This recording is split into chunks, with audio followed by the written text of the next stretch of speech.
Union Pacific Railroad has completed their investigation after a freight train hit and killed a man in San Marcos last Thursday.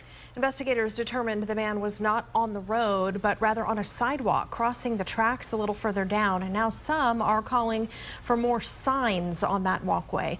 KXAN's Lauren Landman reports. On an average summer day, City Park in San Marcos is filled with locals and tourists looking to enjoy the peacefulness of the river. But around 40 times a day, a train comes barreling through, crossing a sidewalk many take to enter the park. Last Thursday, a man riding his bicycle on that sidewalk was hit and killed by a train. The cyclist did not appear to make an attempt to stop or to look in the direction of the oncoming train.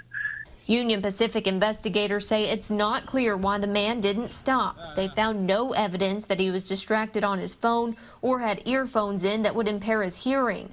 The city of San Marcos says they do everything by the law to make sure pedestrians are aware that a train could be coming. Hear the bells, and typically if you're at a pedestrian crossing, you will be able to see the flashing red lights and you'll see the arms coming down.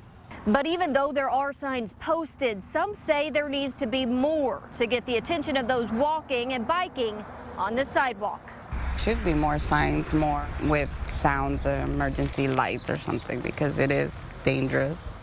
The downtown area of San Marcos is considered a quiet zone, so unless there is something in the way, trains will not activate their horn.